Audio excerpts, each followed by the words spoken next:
Wherever you go, whatever you do, throw a little at it. Omax, Vest and Briefs. நேற்றைய தினம் என்னுடைய சொந்த வேலையாகவும் என்னுடைய மனைவி சென்னையிலே சிகிச்சை பெற்றுக் கொண்டிருக்கிறார்கள். ஆகவே அது சம்பந்தமாகத்தான் நேற்றைய தினம் சென்னைக்கு சென்றேன்.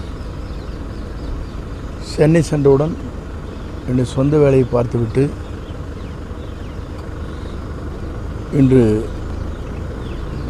துரித ரயில் மூலமாக வீடு திரும்பி இருக்கிறேன்.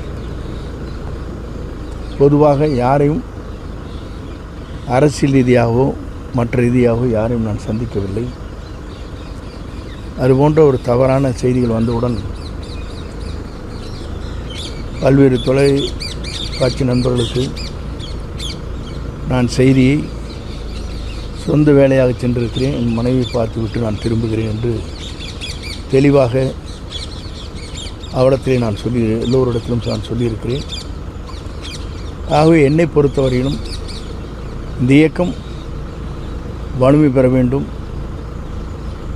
அனைவரும் ஒருங்கிணை வேண்டும் என்ற நோக்கம் மட்டும்தான் எனக்கு இருக்கிறதே தவிர புரட்சித் தலைவர் கண்ட கனவு, புரட்சித் தலைவர் அம்மாவுடைய சட்டமன்றத்திலே உரையாற்றுகிற போது 100 ஆண்டு காலம் இந்த இயக்கம் நிலைத்து நிற்க வேண்டும் என்ற அந்த கனவை நிறைவேற்றுவதற்கு பல்வேறு தியாகங்களை செய்து தொண்டர்கள் இந்த இயக்கத்தை உயிர் மூச்சாக இருந்து கொண்டிருக்கிற இந்த இயக்கத்தில் எல்லோரும் எல்லாம் பெற வேண்டும், இந்த இயக்கம் வலிமை பெற வேண்டும் நோக்கத்தோடு தான் அன்றைய தினம் இந்த செய்திகளை நான் வெளியிட்டேன். ஆகவே எங்களை பொறுத்தவரையிலும் என்னுடைய குறிக்கோள் ஒன்றுதான். ஆகவே அந்த குறிக்கோளின் அடிப்படையில் நேற்றைய தினம் பொதுவாக யாரையும் நான் சந்திப்பதற்கு இல்லை, சந்தித்ததும் இல்லை. அரசியல் ரீதியாக யாரிடத்திலும் நான் பேசவும் இல்லை என்பதை தெளிவுபடுத்துகிறேன். ஆகவே நல்லது நடக்கும் என்று நான் நம்புகிறேன். பல்வேறு நண்பர்கள் எங்களிடத்திலே பேசுகிறார்கள். ஒருமித்த கருத்துக்கள் அவன் மனதிலே இருக்கிறது. ஆனால் அதை பற்றி யார் என்னிடத்திலே பேசினார் என்பது சஸ்பென்ஸ் என்று சொல்வார்கள், வெளியிட இயலாது. ஆகவே எல்லோருடைய உள்ளங்களிலும் இருப்பது அதுதான்.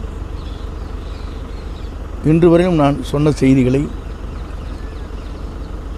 ஆன்டி கமெண்ட்ஸ் என்று சொல்வார்கள், அது யாரிடத்திலும் இதுவரையிலும் கொடுக்கப்படவில்லை என்பதை எல்லோருடைய மனதிலும் ஒன்றிணைந்து வெற்றி பெற வேண்டும் என்ற மனநிலை இருக்கிறது என்பதைத்தான் அதை எடுத்து காட்டிக் கொண்டிருக்கு. சார், அப்போ இப்போ ஓபிஎஸ் டிடிவி தவிர இப்போ அதிமுக மூத்த நிர்வாகிகள் உங்களோட இந்த முன்னாள் அமைச்சர் அவங்க இந்த கருத்துக்கு உடன்பாட்டோடு இருக்காங்களா சார்? அவங்க ஏதாவது தொடர்பு கொண்டிருக்காங்களா இது வரைக்கும் உங்களோட?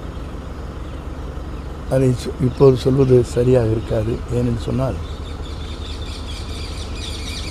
அப்படி சொல்லுகிற போது பல்வேறு சஸ்பென்ஸ் என்று சொல்வது தான் சரியாக இருக்குமே தவிர யார் பேசினால் யார் பேசவில்லை என்பதை இப்போது சொல்வதற்கு வாய்ப்பில்லை. சார், இந்த ஒருங்கிணைப்பு பண்ணி தேர்தலுக்கு முன்னாடி ஏதாவது ஒரு முடிவுக்கு வருமா சார்? இப்படி இருக்குங்க, ஏன்னா தேர்தலுக்கு குறைந்த காலமே இருக்கிற சூழ்நிலையில் அதுக்குள்ளே இது ஒரு முடிவுக்கு வர்றதுக்கு வாய்ப்பு இருக்கா? எப்படி இருக்கு? நல்லதே நடக்கும் என்று நம்புகிறோம், நல்லதே நடக்கும். சார், அடுத்து யாராவது சந்திக்கிற வாய்ப்பு இருக்குமா சார்? பிஜேபியில் யாராவது சந்திக்கிற வாய்ப்பு இருக்கா? அமித்ஷாவை சந்திச்சுட்டு வந்துருக்கீங்க மறுபடியும். இப்போது சூழ்நிலைகளில் அவரை யாரையும் சந்திப்பதற்கு இப்போது வாய்ப்பில்லை. அப்படி வாய்ப்பு இருக்கிற போது உங்களுக்கு சொல்லுகிறேன்.